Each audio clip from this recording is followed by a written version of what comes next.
Sebentar kita akan mendengar firman Tuhan. Nanti dengan hormat saya mohon Bapak Haryadi untuk masuk ke dalam doa. Saya persilakan.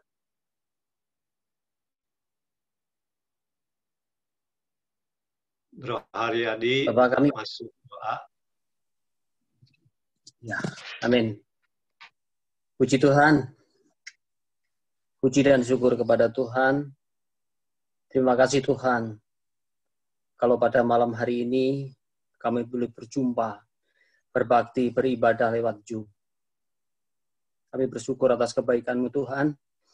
Kami sudah mendengarkan dan kami sudah memuji Tuhan. Tibalah saatnya kami bersama mau mendengarkan suara Tuhan. Berbicaralah pada malam hari ini dan urapilah hamba-Mu yang akan menyampaikan kebenaran. Terima kasih Tuhan, urapi semua. Dalam nama Yesus kami berdoa. Amin. Amin. Terima kasih Bro Haryadi. Saya silakan kepada Bapak Pengarah Acara, Bapak Yusman. Silakan Pak Yusman. Ya, terima kasih Pak Beno. Terima Saya kasih. jadi Yusman juga lah, nggak apa-apa. Terima kasih untuk pujiannya yang memberkati kita, dan kita mau menyiapkan hati untuk sesi berikutnya, yaitu firman Tuhan yang akan disampaikan oleh Bapak Pendeta Jimmy Triatna. Silakan Pak Jimmy. Ya, oke, terima kasih. Shalom semuanya. Halo. Ya, senang sekali kalau hari ini kita bisa kembali berjumpa ya dalam persekutuan para pria Jawa Barat. Dalam hal ini dari AMC yang menyelenggarakan. Ya. Nah, hari ini saya akan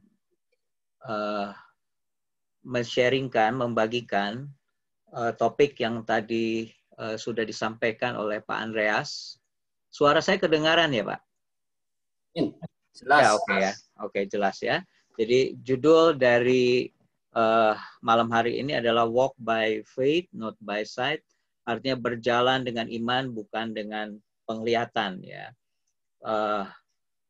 kita tahu bahwa orang benar, Alkitab bilang, hidup oleh iman. Dan tanpa iman kita tidak mungkin bisa berkenan kepada Allah tentunya. Nah, hari ini saya ingin coba menjelaskan dalam perspektif yang mungkin ini perlu dipertegas oleh kita semua tentang iman kita itu apakah berdasarkan atau berpusatkan kepada kerajaan Allah yang sudah disampaikan minggu lalu oleh Pak Juli, atau kita selama ini membangun iman kita berdasarkan kepada pemeliharaan Tuhan atau providensia. Nah, rupanya tanpa sadar kita selama ini membangun iman kita hanya sekedar mengejar yang namanya pemeliharaan Tuhan. Bukan apa yang Alkitab ajarkan sebagai intisari dari Alkitab mengenai tentang kerajaan Allah. Karena ini penting, kalau iman kita berpusat kepada hanya sekedar kepada pemeliharaan Tuhan, berarti apa yang terjadi? Akan terjadi salah arah, karena bagaimanapun iman harus dimulai berpusatkan kepada yang namanya kerajaan Allah. Ya. Kerajaan Allah mungkin sederhananya juga adalah intervensi Tuhan dari kekekalan masuk dalam sejarah manusia. Jadi di tengah kekekalan Allah, Allah intervensi, ya, terutama supaya Dia menguasai, mengontrol apa yang ada di muka bumi ini. Nah, kalau kita belajar tentang doa Bapa Kami, kita sepakat bahwa doa Bapa Kami adalah doa kerajaan sebenarnya, ya. Dimulai dengan Bapa Kami dalam surga, dikuduskanlah, datanglah kerajaan-Mu, jadilah kehendak-Mu, bahkan diakhiri dengan kalimat sebab Engkaulah yang empunya kerajaan, kuasa dan kemuliaan. Jadi doa Bapa Kami kalau kita lihat adalah doa yang disebut sebagai doa kerajaan. Nah, pemeliharaan Tuhan dalam hal ini meminta makanan sehari-hari itu adalah bagian dari pemeliharaan Tuhan. Kalau kita lihat di situ bicara tentang pemeliharaan Tuhan, bicara tentang hubungan, pengampunan, dan bicara juga tentang kelepasan, tapi inti dari semuanya, pusat dari semuanya adalah berbicara soal kerajaan Allah, ya. Nah, minggu lalu Pak Juli sempat jelaskan kerajaan Allah adalah pemerintahan Allah di hati kita, dan juga bicara tentang pemerintahan yang akan datang, ya. Tapi mungkin akan tambahkan juga ternyata Alkitab juga ketika berbicara tentang gereja, gereja juga adalah bagian dari kerajaan Allah itu sendiri. Bahkan ketika Yesus menjelaskan tentang kerajaan Allah, juga menjelaskan soal pekerjaan-pekerjaannya, kuasanya. Jadi ketika bicara kerajaan Allah, yang pertama tentang pemerintahan Allah, ya, bicara juga soal gereja masa depan atau kerajaan Allah di masa depan, bicara juga soal gereja dalam arti sebagai bagian dari agen kerajaan Allah, dan juga bicara pekerjaan Allah. Nah, sedikit saya menjelaskan tentang kerajaan Allah. Minggu lalu Pak Juli menjelaskan soal prinsip-prinsip tentang values, tentang kultur, ya, bahwa kerajaan Allah ternyata ada budaya, ada nilai-nilai yang kita perlu dianut, perlu dijalankan. Tapi jangan lupa juga bahwa kerajaan Allah itu berbicara tentang ada rajanya. Siapa rajanya? Jelas adalah Tuhan Yesus yang memerintah. Dan kita semua adalah umat Tuhan, siap untuk selalu diperintah oleh Tuhan. Nah, domain atau wilayah dari kerajaan Allah itu adalah segala sesuatu. Jadi bicara tentang kita secara pribadi, keluarga, gereja, bicara bumi ini, bahkan di bawah bumi, semua harus dalam pemerintahan dari Allah kita. Nah, tentunya kita juga bicara soal musuh-musuh kerajaan Allah. Tentunya bukan hanya bicara tentang iblis dengan anteknya, tapi bicara kelemahan, sakit penyakit, dan segala macam itu juga bagian dari musuh-musuh kerajaan Allah. Dan yang tentunya kita berharap bahwa kerajaan Allah itu akan mengalami yang namanya terobosan. Ya.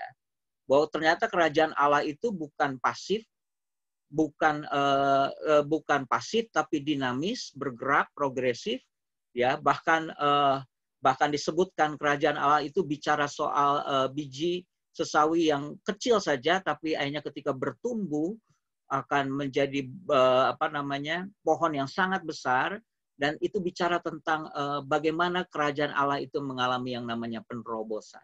Ya. Nah, saya ingin kita baca. Yesus berkata begini dalam Markus 1 ayat 15, katanya waktunya telah genap. Dikatakan apa? Kerajaan Allah sudah dekat. Dan dikatakan di situ bertobatlah. Ternyata bukan hanya bicara tentang pertobatan, bicara tentang kerajaan Allah, tapi kerajaan Allah itu di dalamnya juga ada kata percaya dikatakan. Bertobatlah dan percayalah kepada Injil. Jadi bagian dari hal yang penting sebagai gaya hidup orang-orang dalam kerajaan Allah adalah selain bertobat, ya, di dalamnya adalah bicara soal percaya, ya, percaya kepada Tuhan. Ya. Nah, saya ingin mungkin mengingatkan kembali apa yang saya bagikan beberapa waktu yang lalu, bahwa ini perlu diluruskan juga bahwa ternyata ketika kita bicara tentang percaya, pengenalan kita akan Tuhan, ya. Kalau saya lihat gambar di sini, ada being, doing, ada having. Ada orang yang hanya mengejar Tuhan dari sisi apa yang Tuhan bisa lakukan, doing, ya, mujizatnya, Tuhan menolong kita. Dan having itu bicara tentang apa yang Tuhan miliki, berkat-berkatnya, Tuhan mau anugerahkan apa berkat jasmani atau berkat-berkat yang lain.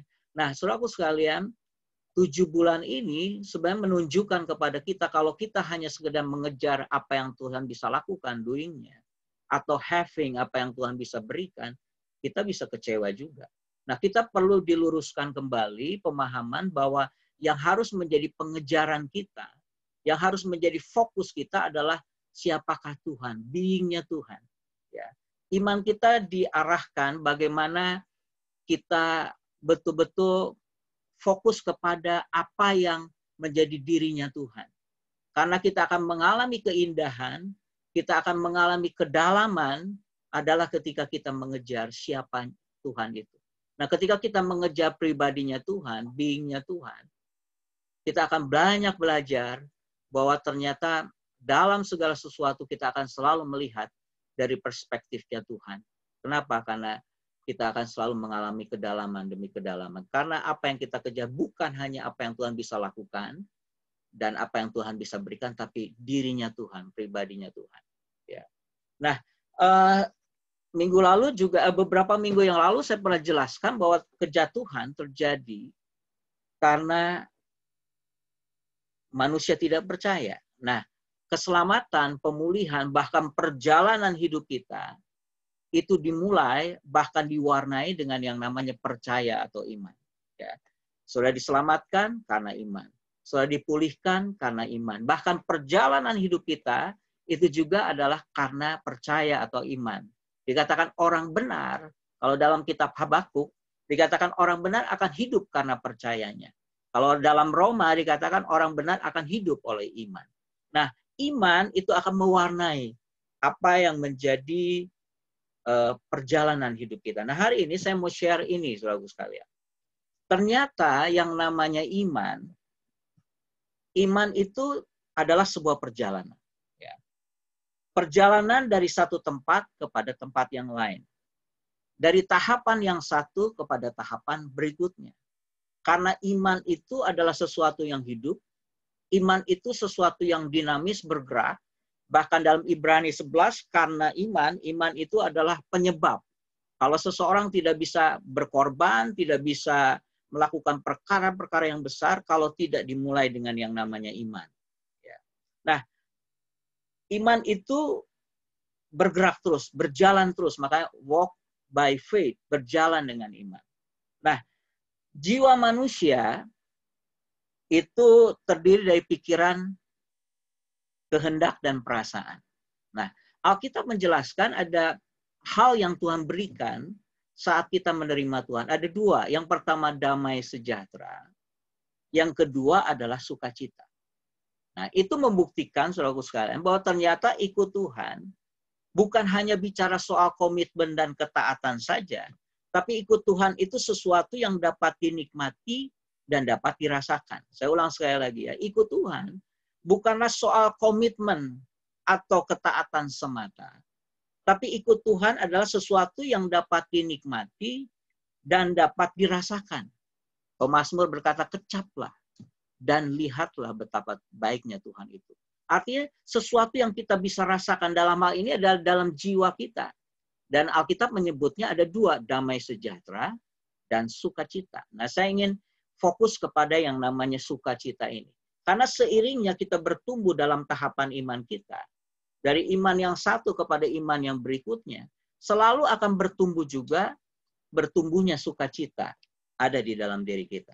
Ya, saya bacakan dalam Mazmur 16 ayat 11. Dikatakan, engkau memberitahukan kepadaku jalan kehidupan. Di hadapanmu, pemazmur berkata, ada sukacita berlimpah-limpah. Ya. Di tangan kananmu ada nikmat senantiasa. Saya ulang ya. Mazmur 16 ayat 11. Firman Tuhan berkata, engkau memberitahukan kepadaku jalan kehidupan. Di hadapanmu ada sukacita berlimpah-limpah. Soal garis bawahi kata sukacita berlimpah-limpah. Jadi di hadapan Tuhan, di hadirat Tuhan, ada sukacita berlimpah-limpah. Jadi sukacita itu bukan hanya ya beberapa takaran tertentu, tapi Alkitab bilang berlimpah-limpah. Ya, di tangan kananmu ada nikmat senantiasa. Ikut Tuhan itu ternyata bisa dinikmati, bisa dirasakan. Ya, bukan hanya bicara tentang komitmen dan pengorbanan semata. Ya. Nah, yang pertama, kalau saya lihat di sini, tahapan iman yang pertama disebut adalah iman gracia. Iman gracia. Ya. Iman gracia orang menyebutnya sebagai iman keselamatan. Iman gracia ini adalah iman yang disebut juga sebagai iman anugerah tentunya, iman keselamatan. Iman yang dimiliki oleh seseorang saat pertama kali dia percaya kepada Tuhan Yesus. Iman yang dimiliki seseorang ketika seseorang itu lahir baru. Seseorang menerima Yesus sebagai Tuhan dan Juru Selamat. Itu disebut iman gracia. Nah, di dalam iman gracia ini, kita menemukan sebuah sukacita. Ya, yang disebut sukacita keselamatan. The joy of salvation. Ya. Ketika seseorang terima Tuhan Yesus, berjumpa pertama kali dengan Tuhan Yesus sebagai Tuhan dan Juru Selamat, dia mengalami yang namanya sukacita, yang disebut sukacita keselamatan. Nah, kalau dalam 1 Petrus 1, nanti sudah bisa baca nanti di rumah, Petrus menjelaskan bahwa ada sebuah sukacita yang mulia dan tidak terkatakan. Jadi sukacita ini udah mulia, tidak terkatakan. Itulah yang disebut dengan pengalaman keselamatan kita di dalam Tuhan. Nah, tahapan iman yang lain tidak kita bisa lewati kalau tidak dimulai dengan iman gracia ini. Iman anugerah ini. Nah, selanjutnya, tahapan berikutnya, seseorang harus melangkah lagi kepada iman yang berikutnya, yang disebut dengan iman notisia. Ya. Kalau di kalangan Injili mereka menyebutnya iman pengetahuan. Tapi kalau saya mungkin menjelaskannya adalah sebuah iman yang merindukan supaya Tuhan menyingkapkan kebenarannya. Ada sebuah rasa lapar dan haus akan kebenaran. Bahwa orang sudah menerima anugerah dari Tuhan, dia harus bertumbuh. Nah, bertumbuh tahapan berikutnya adalah mengalami yang namanya iman notisia ini.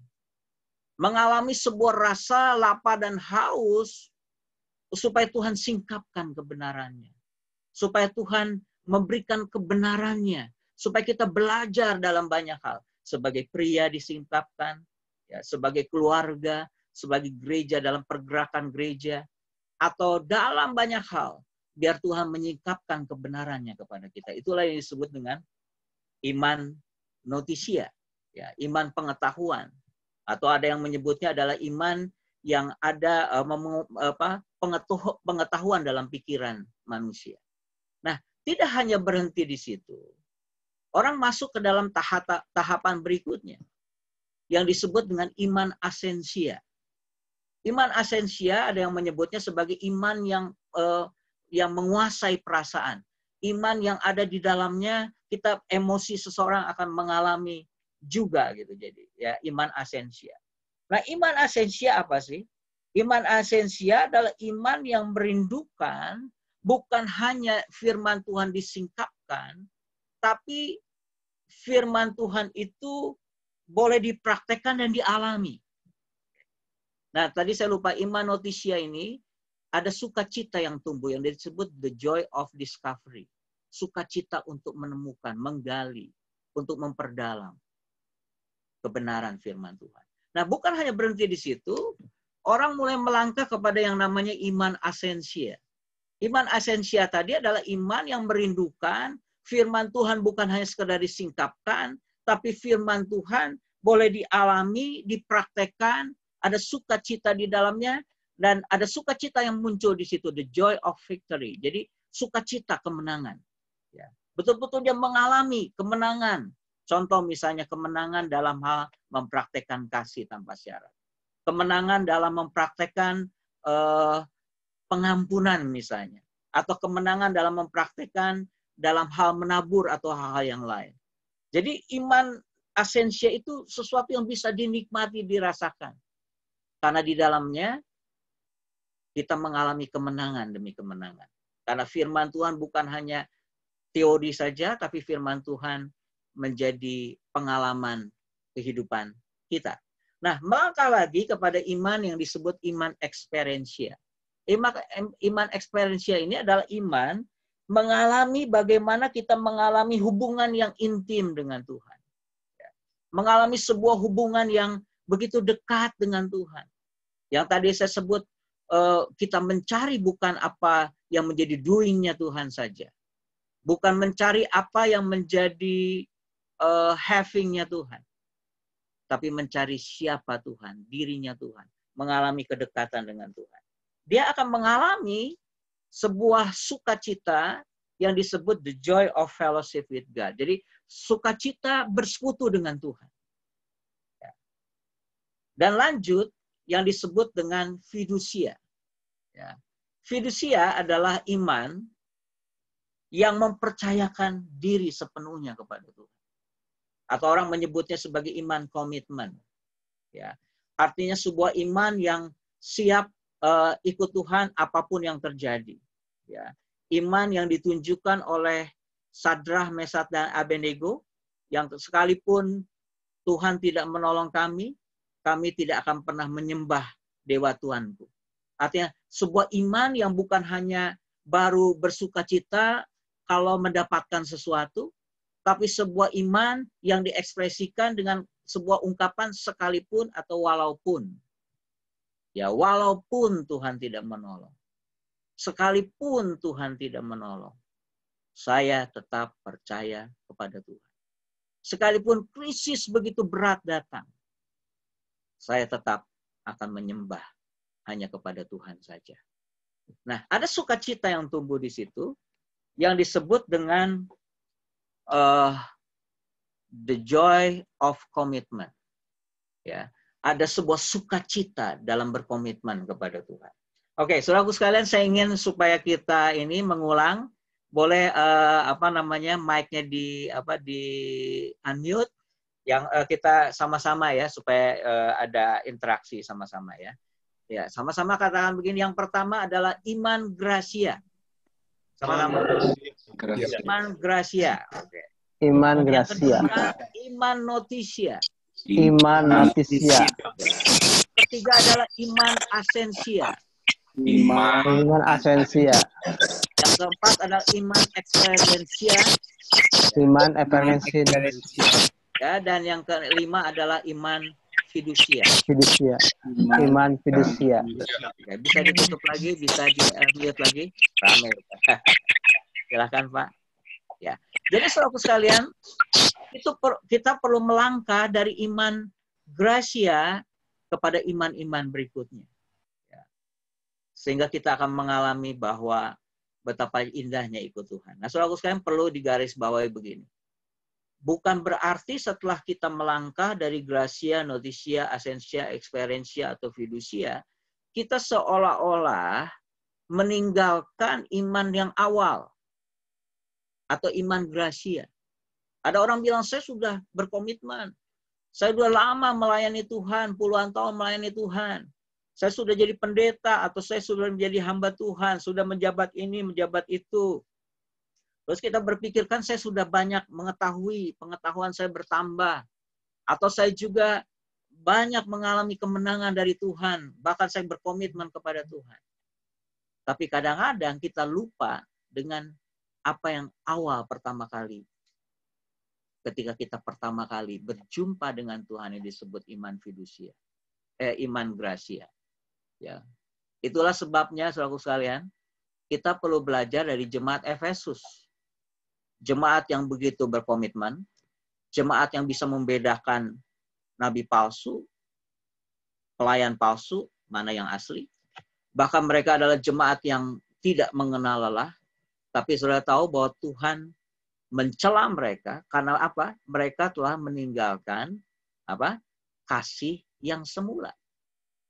Bahkan dikatakan betapa dalamnya kamu telah jatuh. Kenapa? Karena lupa. Kita merasa kita sudah melangkah dari iman yang sudah melangkah ke iman yang berikutnya, sampai kita melupakan iman yang paling dasar yang disebut dengan iman gracia. Yang Petrus menyebutnya adalah sukacita yang mulia dan tidak terkatakan. Jadi dari iman semuanya adalah sebuah iman yang pertama ini yang jangan sampai kita melupakan, saudaraku sekalian. Yang disebut dengan iman gracia. Tapi setelah gracia kita perlu melangkah kepada iman-iman berikutnya. Saya menyebutnya begini, dalam memelihara iman kita, kita harus memelihara seperti orang berkebun. Ya, sebutlah ada pohon gracia, ada pohon notisia, ada asensia, experiensia, atau fidusia. Artinya semua kebun ini atau semua pohon-pohon ini harus kita rawat. Ya. Bukan berarti setelah kita melangkah kepada iman berikutnya, kepada kebun yang berikutnya, kebun yang sebelumnya tidak dirawat. Nah, kita perlu merawatnya setiap hari. Ya, bagaimana iman kita bertumbuh lebih lagi dalam perjalanan iman kita. Ya. Saya mau tutup dengan ini menurut saya penting. Kalau sudah baca dalam Galatia 2 ayat 20, Galatia 2 ayat 20. Dikatakan Paulus bilang begini, namun aku hidup. Tetapi bukan lagi aku sendiri yang hidup, melainkan Kristus yang hidup di dalam aku. Jadi Paulus bilang, namun aku hidup sekarang sebagai orang percaya, bukan lagi aku yang hidup, tetapi Kristus yang hidup di dalam aku. Ada sebuah kesadaran bahwa Kristus sekarang yang hidup di dalam aku. Dan dikatakan begini, dan hidup yang kuhidupi sekarang di dalam daging, dalam terjemahan Indonesia umumnya adalah hidup dalam iman kepada anak Allah yang telah menyerahkan diri dan berkorban gitu ya, kalau nggak salah begitu. Tapi dalam terjemahan aslinya, bahwa yang disebut katanya hidup yang kuhidupi sekarang di dalam daging adalah hidup dengan imannya anak Allah. Jadi ada iman manusiawi kita yang tadi disebut gratia, notitia, dan sebagainya. Tapi jangan lupa kita semuanya itu bisa berhasil kalau kita mengaktifkan, kita membiarkan imannya Allah bekerja di dalam diri kita. Iman kita kadang-kadang bisa naik turun, bisa lemah. Tapi kalau kita membiarkan imannya Kristus, Kristus yang sekarang berdiam di dalam diri kita bekerja. Betapa indahnya saudara sekalian. Kita perlu membangun kesadaran ini. Kesadaran yang betul-betul sadar. Kesadaran saya adalah Kristus yang berdiam di dalam aku. Kristus bukan lagi hanya sekedar di surga atau di dalam situasi tertentu, tapi sekarang Kristus berdiam di dalam aku, di dalam batinku, bahkan dia berhadirat di dalam hatiku. Dan kita mau supaya iman kita semakin hari semakin bertumbuh dalam perjalanan iman kita. Ya. Nah, balik lagi saudaraku sekalian, kenapa tadi saya bilang iman kita harus dibangun atas dasar kerajaan Allah. Kalau saudara ingat, ketika Tuhan Yesus sedang bicara soal jangan kamu khawatir. Tentang apa yang kamu makan, minum, dan pakai. Hari-hari ini orang mungkin banyak khawatir soal itu. Tapi Yesus bilang, jangan khawatir tentang apa yang kamu makan, minum, pakai. Itu bicara tentang kerinduan untuk pemeliharaan Tuhan.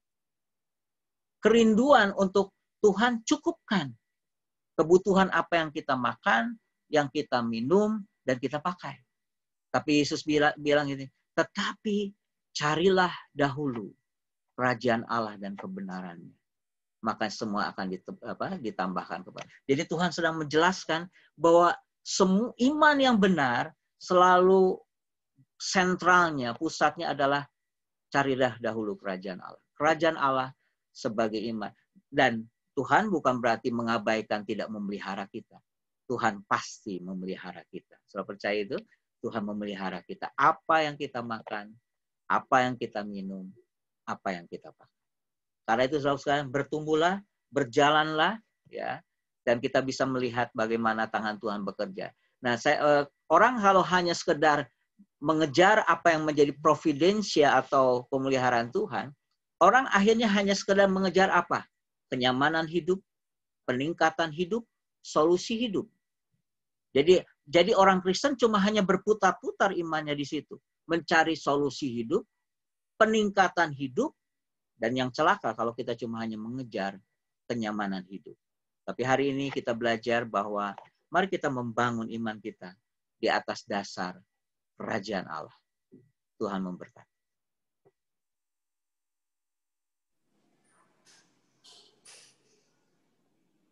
Pak Jimmy.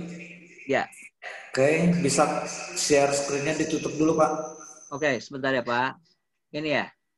Oh, stop share. Oke. Ya, Pak.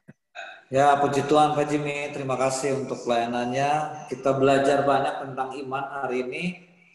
Walk by faith, not by sight. Nah, sambil mempersiapkan, ada yang mau bertanya atau berbagi tentang iman, boleh sharing, bahkan boleh bersaksi tentang iman ini hari ini. Saya mau tampilkan dulu satu pujian, biarlah ini juga menjadi kekuatan buat kita.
beri keselamatan, beri kesempatan. Kasih-Mu mengubahkan.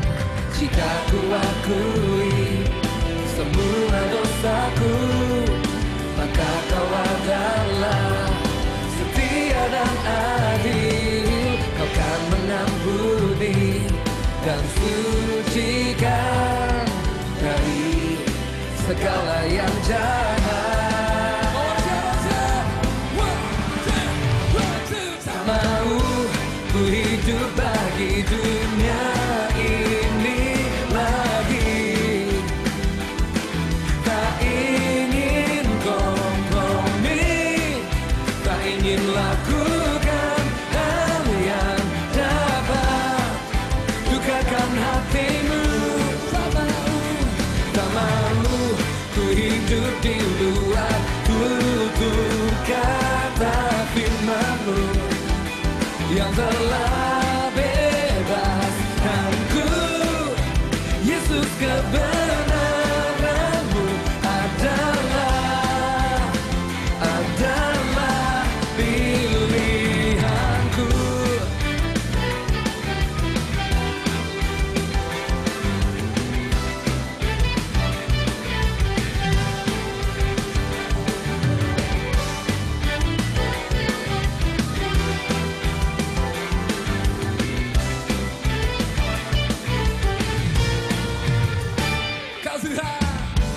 Kau Tuhan yang mulia, turun ke dunia untuk tebus segala dosa. Mari tepuk tangan di atas kepala bersama-sama. Beri kasih-Mu mengubahkan. Jika ku akui semua dosaku, maka Kau adalah setia dan adil. Kau kan mengampuni dan sucikan dari segala yang jahat. Tak mau ku hidup bagi dunia ini lagi. Tak ingin kompromi, tak ingin lakukan hal yang dapat dukakan hatimu.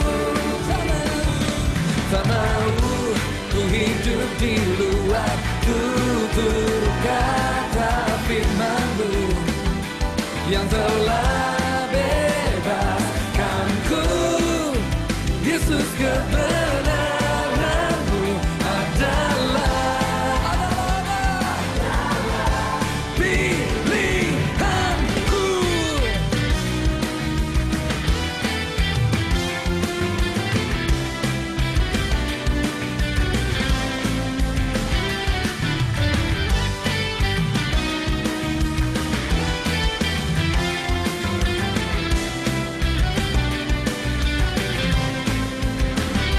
Tak mau ku hidup bagi dunia ini lagi.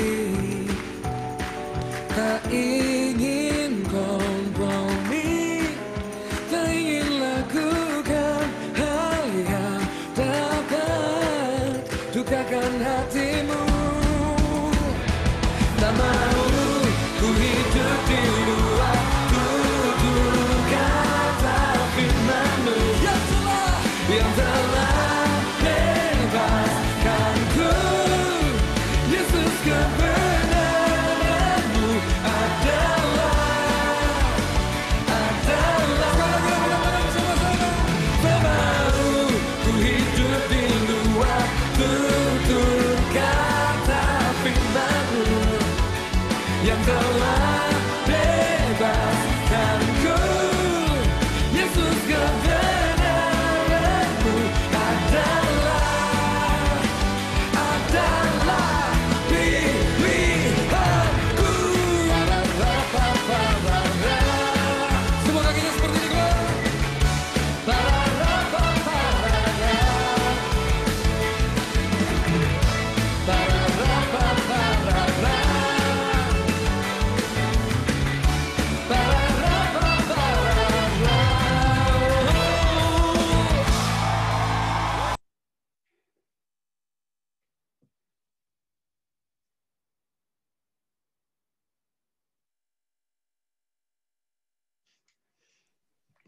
Ya, itu pujiannya, itu kita hidup, pilihan kita dalam mau mengikuti Yesus sesuai dengan tutur kata Yesus ya. Jadi sesuai dengan iman yang tadi.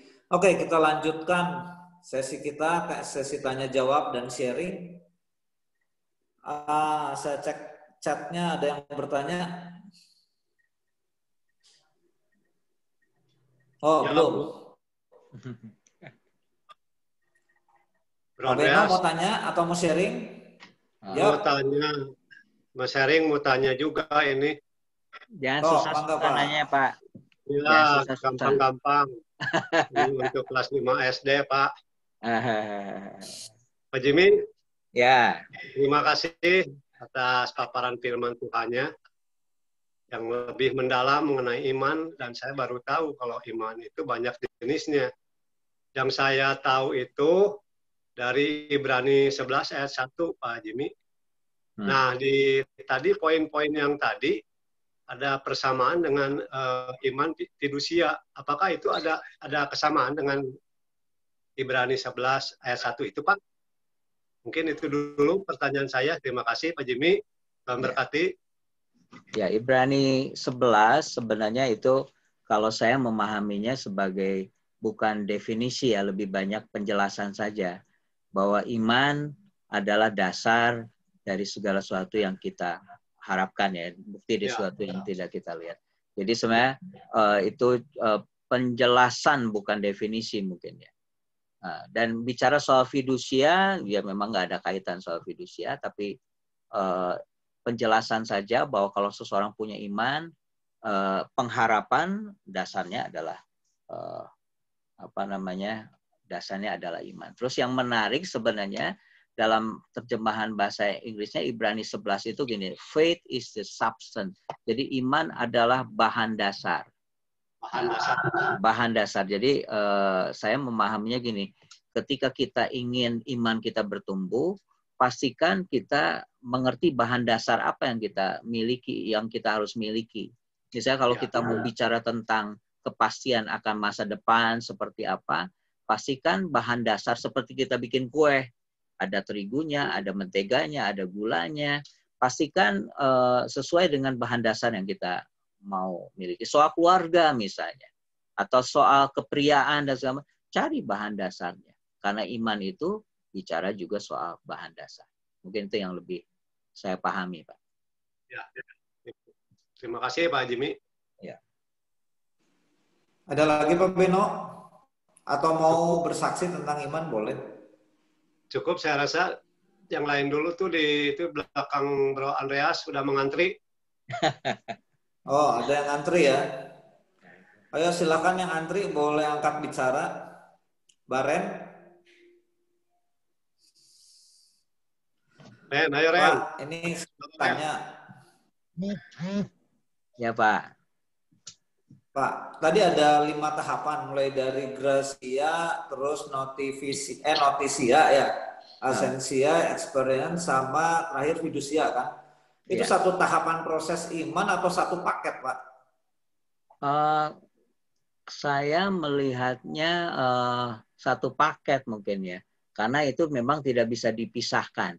Memang kelihatannya kan tahapan seperti sebuah bagian-bagian, tapi sebenarnya biasanya kalau orang sudah memiliki iman gracia, iman-iman yang lain itu harusnya muncul.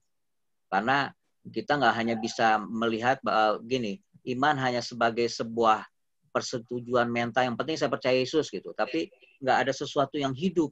Padahal iman itu hidup, iman itu kan penyebab, daya dorong gitu ya. Dan akan selalu membawa kepada tahapan-tahapan berikutnya, dan harusnya itu satu paket, Pak. Tahapan tapi juga bagian dari satu paket. Jadi semua orang ngalamin proses itu, Pak ya? Dari gracia sampai fidusia ya? Betul, Pak. Mungkin nggak ada yang tahapannya terloncat gitu, Pak? Bisa jadi, Pak. Jadi artinya gini, maksud saya tadi iman, gracia udah pasti kan itu sebagai fondasi kan. Nah, yang lainnya bisa ke komitmen, ke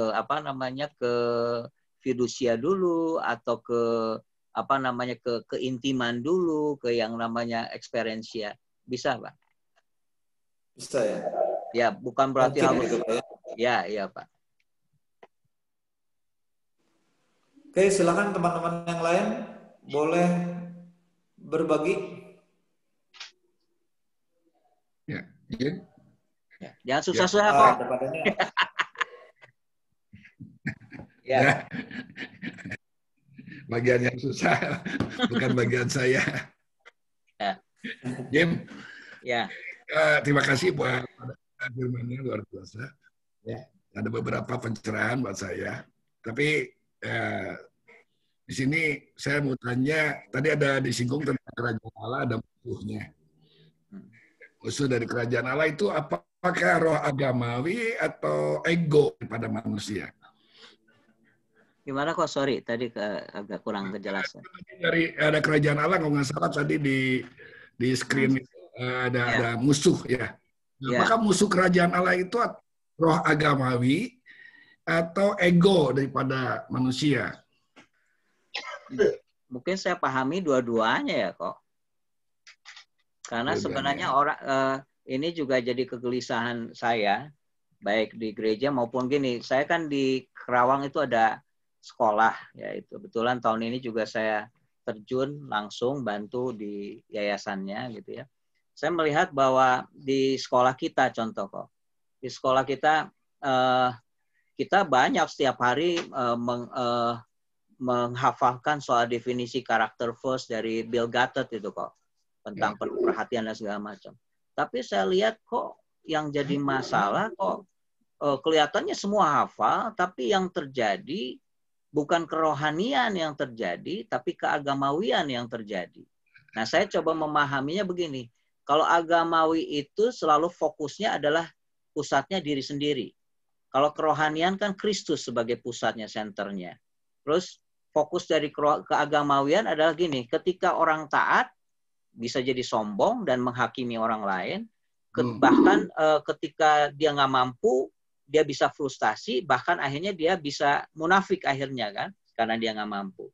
Sedangkan kalau yang namanya kerohanian kan fokusnya Kristus, jadi lebih fokus kepada pengenalan, pertumbuhan dalam pengenalan, bukan kepada hanya sekedar lihat dari taat atau tidak taat.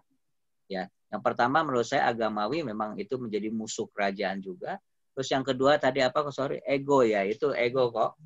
Karena 2 Timotius 3 kan semuanya bicara tentang ego. Ya. Manusia mencintai diri sendiri.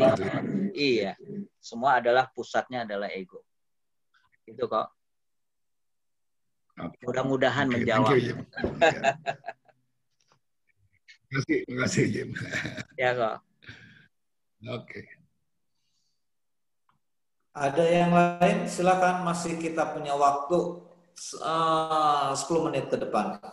Ya. Pak, boleh jelasin dikit Pak, iman dan kerajaan Allah sedikit lagi boleh ya Pak?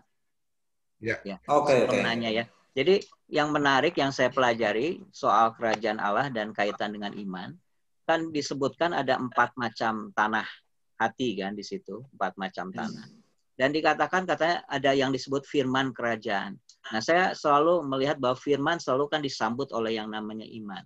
Nah, yang namanya iman, kalau kita lihat akhirnya ke tanah yang keempat tentang tanah yang subur, ternyata kalau iman yang benar itu akan terjadi yang namanya lompatan iman harusnya. Revival tuh, jadi kita nggak pasif. Makanya disebut ada yang namanya apa? 30 kali lipat, 60 kali lipat, 100 kali lipat. Jadi ketika orang punya iman terhadap terus di dalam kerajaan Allah sebagai pusatnya, harusnya terjadi lompatan iman. Jadi bukan deret apa ya? Bukan deret hitung, tapi deret apa? Yang kelipat gandaan. Jadi bukan 1, 2, 3, tapi mungkin 2, 4, 16 bahkan tidak terhingga. Jadi kita berharap supaya iman kita juga terjadi lompatan. Jadi bukan hanya pelan-pelan slow gitu. Itu yang saya tambahkan sedikit.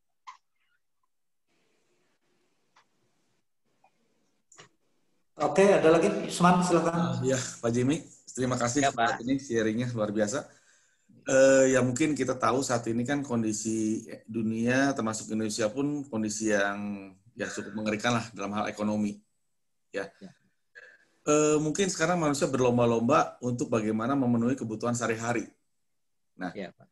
Di lain sisi, kita belajar dari firman Tuhan bahwa dalam Maleakhi 3:10 kan bahwa kita juga harus mengembalikan milik Tuhan sebagai bukti bahwa kita memiliki iman percaya kepada Tuhan.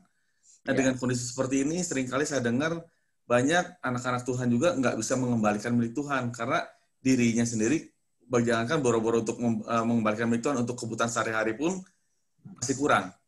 Nah, bagaimana supaya meyakinkan anak-anak Tuhan dengan kondisi saat ini bahwa ketika kita mengembalikan milik Tuhan, walaupun kondisinya sedang tidak memungkinkan, Tuhan akan tetap memelihara kita. Mungkin itu, Pak Jimmy. Ya mungkin saya sederhana jawabnya bahwa kondisi atau keadaan di luar tidak boleh dikompromikan seolah-olah ketaatan kita terhadap firman Tuhan diabaikan. Dalam situasi apapun, ketaatan kepada firman Tuhan harus menjadi gaya hidup. Iman itu selalu buahnya adalah ketaatan. Jadi kalau orang dia bilang percaya, tapi dia mengabaikan ketaatan terhadap firman, ya menurut saya ada masalah dengan iman yang dia miliki. Ya. Karena kalau bicara iman tadi berarti bicara soal notisia, kan, pengetahuan firman yang harus ini dan dipraktekkan di asensia, Pak. Gitu, Pak. Terima kasih, Pak Jimmy. Pak Yusman. Cukup. Oke, Pak. Ini satu lagi yang lagi menarik, Pak. Di grup-grup rohani yang punya saya nih di handphone saya ini lagi rame-ramenya tentang lonjakan iman yang Bapak bilang itu. Nah, salah satu statement yang menarik dari tentang lonjakan iman ini tentang mengimani masalah rapture, Pak, pengangkatan. Iya. Mungkin Pak Jimmy baca juga buku yang lagi tren saat ini buat orang-orang karismatik tentang Second Coming ya, 2030. Oh, saya belum baca malah. Oh, belum baca ya. Itu Daniel Won Hyun Kim, Korea ya. Won Hyun Kim. Iya. Ya. 18 April 2030 2023 terjadi tribulation rapture gitu, Pak. Nah, ini teman-teman saya ini lagi heboh tentang lonjakan iman. Mari kita melonjak iman kita kepada satu hal yang namanya rapture, Pak. Katanya dengan iman kita harus diangkat Tuhan, terjadi pengangkatan. Apakah ini salah satu iman yang Bapak jelaskan tadi atau gimana, Pak? Ya. Kalau yang saya pahami dari firman Tuhan, yang Paulus sempat jelaskan soal mahkota apa ya? Tidak disebutkan soal rapture, tapi merindukan kedatangan Tuhan ya. Itu mungkin bukan rapture-nya. Nah mungkin sedikit saya mau jelaskan soal second coming ini. Kan gini, gereja Pantekosta ada dua macam yang mempercayai gini. Jadi sebelum akhir zaman, ada yang bilang zaman antikris itu adalah 7 tahun sebelum hari akhir zaman kan. Ada yang bilang juga di 3,5 tahun di tengah kan, ada yang bilang 7 tahun, ada yang dibilang 3,5 tahun.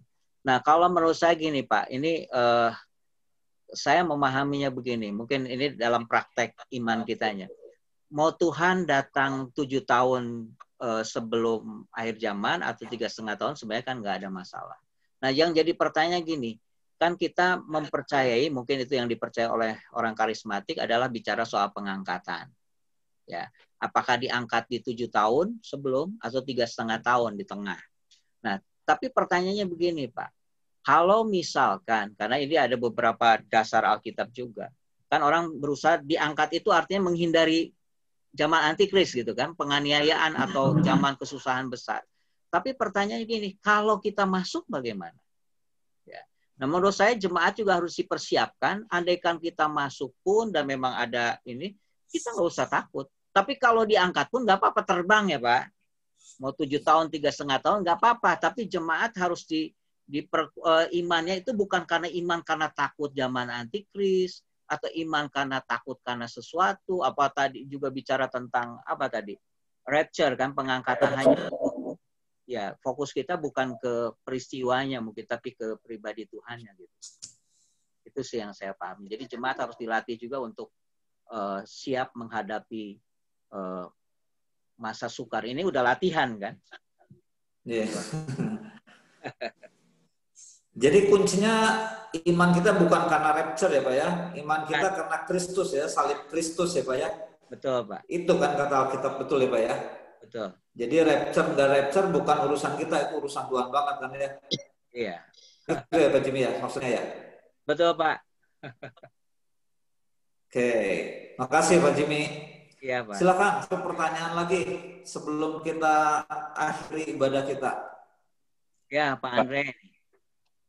Terima kasih Pak Jimmy untuk Kan sharing. susah-susah Pak Andre. Enggak Dari susah, Kalimantan pertanyaannya susah lagi. Soalnya kebetulan pas kaos yang saya pakai Faith, Pak. Oh, Faith, ya. Iman, Pak. Jadi Ya, begini, Pak, yang tadi mengenai Galatia 2 ayat 20. Ya. Saya baca ini. Dan hidupku yang kuhidupi sekarang di dalam daging adalah hidup oleh iman dalam anak Allah. Ya. Nah, jadi hidup oleh iman dalam anak Allah ini kesannya sepertinya hidup oleh iman itu adalah kita yang beriman atau saya yang beriman kepada Allah, kepada Tuhan. Nah, jadi maksudnya menyertakan unsur kita. Tapi kalau saya baca di dalam terjemahan King James Version itu, I live by the faith of the Son of God. Ya. Jadi imannya siapa gitu loh, Pak. Ya. Nah, kalau dari terjemahan bahasa ini kan imannya Allah kan. Ya. Nah, mungkin seperti yang Bapak jelaskan tadi yang mengenai fidusia mungkin Pak ya. Ya. Ya, apa seperti itu Pak? Karena ya selama ini kan kesannya ayo kita beriman kepada Tuhan, kita beriman maka Tuhan akan melakukan sesuatu. Tapi kalau yang di Galatia 2:20 ini saya baca di terjemahan Inggrisnya seperti itu Pak. Ya. Itu yang pertama. Terus yang kedua tadi mungkin juga sekedar sharing sedikit karena memang ini di grup hamba-hamba Tuhan ya di luar GPPS lagi ribut tentang chip Pak. Katanya hati-hati ada chip di dalam vaksin segala macam.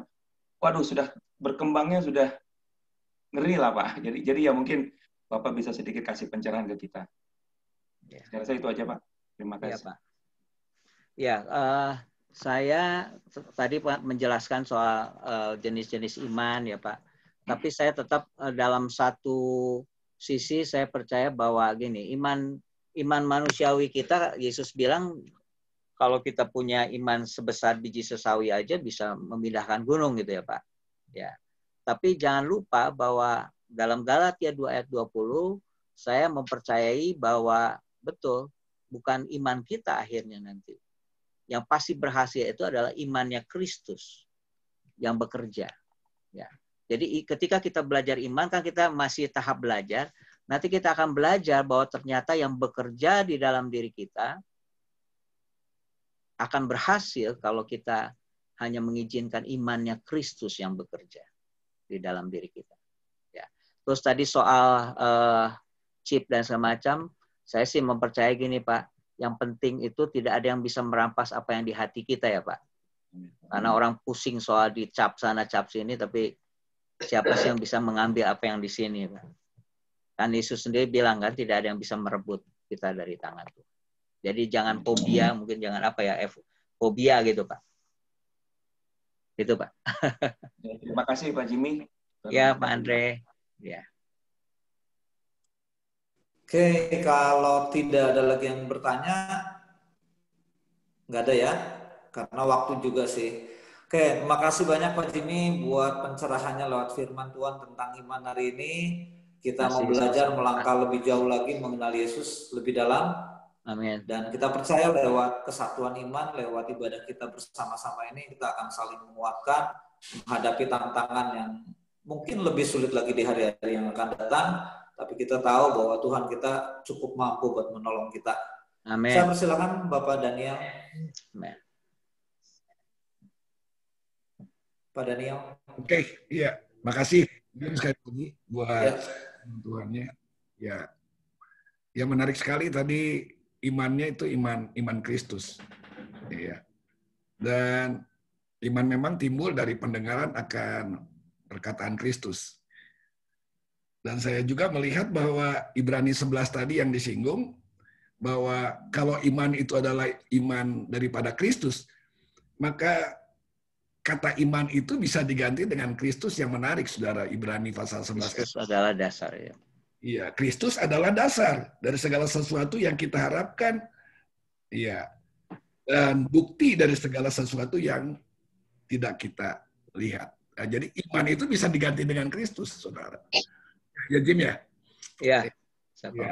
Nah, ini akan kalau saudara bisa kita dapatkan ini amazing, luar biasa. Kristus adalah dasar dari segala sesuatu yang kita harapkan. dan bukti dari segala sesuatu yang tidak kita lihat.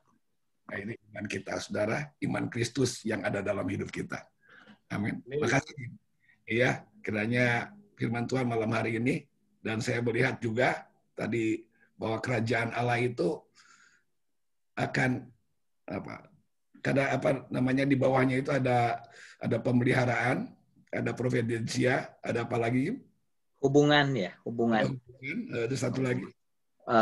Kelepasan. Kelepasan. Saya percaya kalau kita memiliki iman kita itu kepada kerajaan, itu yang tiga-tiganya itu sudah ada di situ semuanya. Ya. Ya, betul ya, Jim ya? Iya. Pemeliharaan, hubungan pasti, ya, bukan lagi yang dikedepankan prinsip, yang dikedepankan adalah tujuan, ya. Seringkali memang banyak perdebatan dalam kita para pemimpin, para leader, ya. Itu banyaknya prinsip yang lebih utama harus itu. Nah, makanya kalau prinsip lebih utama, ada banyak akan penghakiman, saudara. Mungkin yang kedua, visi lebih utama, tujuan dulu lebih utama. Tapi kalau saya melihat kalau tiga-tiganya ada dalam kerajaan Allah, maupun prinsip, hubungan, atau apa tadi, kelepasan, itu semuanya ada di dalam kerajaan Allah. Itu pasti iman yang sesungguhnya dalam hidup kita. Ya, itu aja. Mungkin minggu depan kita akan akan diberkati oleh seorang hamba Tuhan. Dia adalah rektor dari Sekolah Alkitab Institut Alkitab Tiranus, ya, Bapak Samuel. Nah ini, ya, nah ini Pak Samuel. Pak Samuel, si jabat. Ya. Ya. Saya harapkan semua yang ada di sini bisa gabung, saudara. Ya, seorang hamba Tuhan, dia rektor dari Sekolah Alkitab Tiranus. Ya. Oke, itu aja. Makasih, Andreas. Saya kembalikan. Oke, terima kasih Pak Daniel. Bro Haiki, silakan Bro.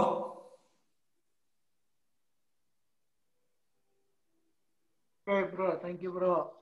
Saya juga merasa diberkati. Makasih Pak Jimmy buat yang berjalan dengan iman bukan dengan penglihatan. Dan saya belajar untuk iman yang berpusat pada kerajaan Allah. Saya juga diberkati karena iman itu hidup, dinamis dan bergerak, dan ada pertumbuhan iman dalam hidup kita. Setiap kita orang percaya, kita belajar untuk tetap bertumbuh dalam iman pertumbuhan kita dan mempercayakan diri sepenuhnya kepada Tuhan. Bersyukur, makasih Pak Jimmy buat kebenaran firman Tuhannya. Saya merasa diberkati sekali. Nggak ada pengumuman yang lain sih Bro, cuman ya tetap ingatkan buat teman-teman AMC supaya bisa ikut bergabung tiap Kamis jam 7:30. Mungkin itu aja. Kalau ada teman, kita himbau supaya bisa bergabung. Karena saya merasa diberkati sekali dengan ada Zoom ini. Mungkin itu aja Bro. Terima kasih, Tuhan berkati. Oke Bro Eki, terima kasih. Sebelum kita tutup ibadah kita hari ini, ada beberapa pengumuman yang perlu kita doakan, perlu kita gumuli. Hari ini Pak Mulyawan juga hadir bersama kita. Coba saya cek, masih ada nggak? Masih ada. Pak Mulo ada ya? Masih ada. Pak Mulyawan, kita mau berdoa buat Pak Mulyawan. Hari ini beliau ada di rumah sakit. Kita doakan supaya Tuhan pulihkan 100% sempurna sehingga kembali bisa beraktivitas dan bisa berkumpul bersama-sama. Kemudian kita doakan juga buat pemerintah kita, di mana hari-hari ini juga kita tahu sedang ada aksi demo supaya tetap kondisi negara kita aman, kondusif, dan semuanya baik-baik saja. Juga untuk masalah pandemi ini juga kiranya rancangan Tuhan terjadi buat negeri ini, buat bumi ini ya. Untuk 3 hal ini kita akan doakan bersama-sama. Sekali lagi pelayanan minggu depan, maaf Pak Daniel tadi share screen-nya gagal. Saya ulang aja ya.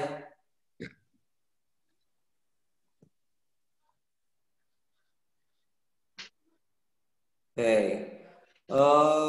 God's Providence, pemeliharaan Tuhan, tanggal 15 Oktober 2020, jam 7:30 kita akan dilayani oleh Bapak Vincent Samuel Sejabat PhD, ketua dari Sekolah Teologi Tiranus. Jadi ini temanya berkelanjutan. Tadi Pak Jimmy udah bahas tentang salah satunya adalah pemeliharaan Tuhan juga ya Pak Jimmy ya. Dan akan dibahas dikupas tuntas oleh Bapak Sejabat ya. Mungkin itu aja pengumumannya. Oke, nanti setelah doa kita tetap akan ada sesi foto. Untuk doa yang tadi, yang 3 hal itu, Bapak Diki mohon doa untuk 3 hal yang akan kita doakan. Untuk Bapak Mulyawan, untuk pemerintah kita yang sedang supaya negara kita aman, kondusif, dan juga untuk masalah pandemi ini. Silakan Bapak Diki. Kayaknya udah live kayaknya. Oh, udah keluar ya. Oh iya, udah keluar.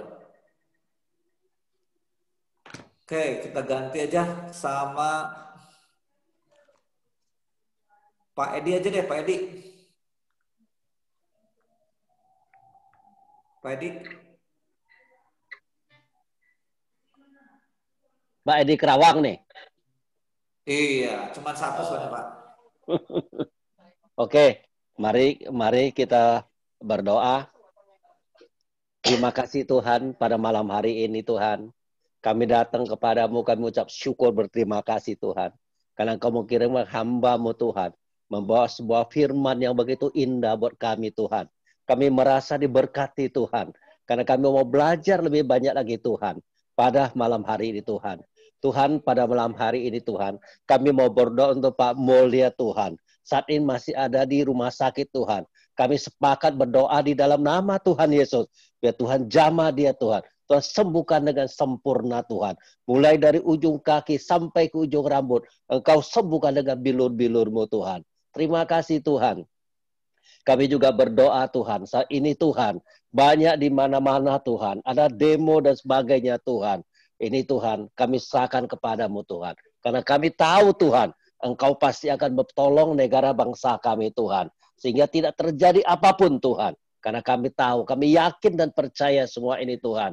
Karena Tuhanlah yang satu-satunya penolong kami Tuhan. Terima kasih Tuhan. Kami juga mau berdoa untuk negara bangsa kami Tuhan.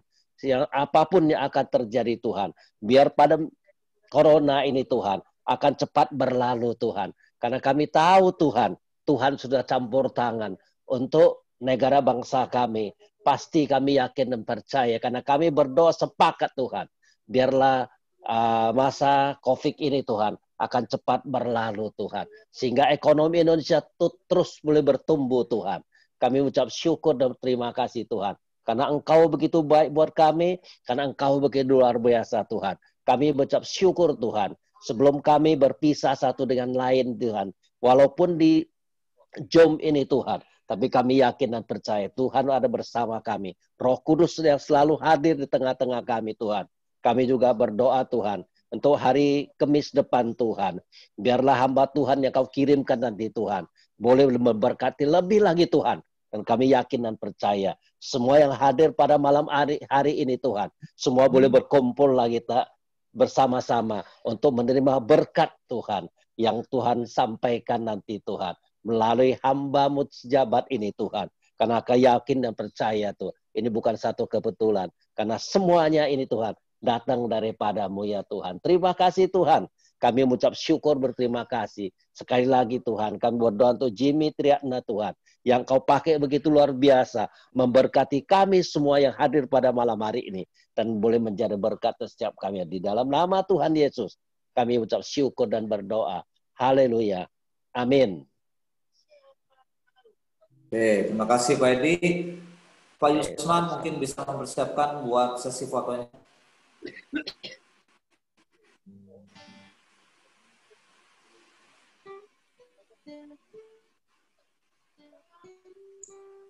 Baik, siap-siap untuk layar pertama.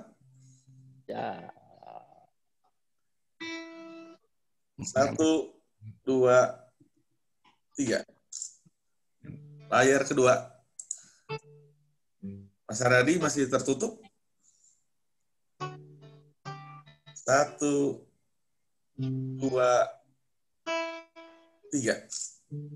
Oke, mantap. Oke. Terima kasih Pak Beno yang sudah memimpin pujian, Pak Jimmy yang sudah menyampaikan firman Tuhan, Pak Yusman, dan semuanya Tuhan memberkati. Tuhan memberkati semua. Amin. Tuhan berkati. Tuhan berkati. Sehat-sehat semua. Sehat. Malam. Andre. Malam semuanya, puji Tuhan ya. Selamat malam. Selamat malam semuanya. Tuhan berkati. Terima kasih Pak Jimmy. Ya, makasih. Terima kasih. Pak Robi. Mana nih? Yuk. Terus, makasih. Berarti kok ya, Pak Daniel. God bless. Ates. Semuanya. Bye. Yes. Ayo. Ya, Pak. God bless you all. Best. Ya. Terima kasih Bro Andreas. Terima kasih Pak Yusman. Ya, sama-sama. Terima kasih Pak Bro, Dani. makasih, Terima Bro. kasih. Ya, selamat malam. Tuhan berkati. Sampai ketemu hari Kamis depan. Selamat malam. Tuhan berkati. Pak Haryadi eta cokor kaciri berbulu.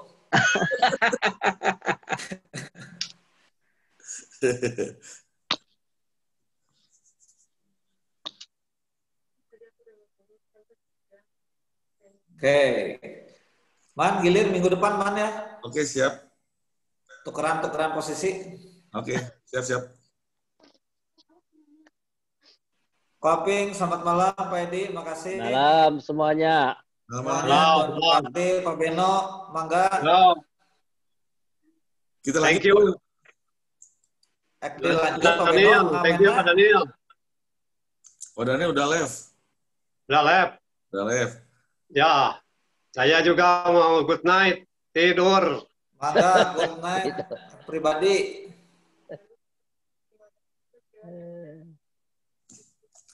Oke, saya tutup ya. God bless. Ya, oke. Bro Yusman, terima kasih. Terima kasih semuanya. Tuhan berkati. Selamat istirahat.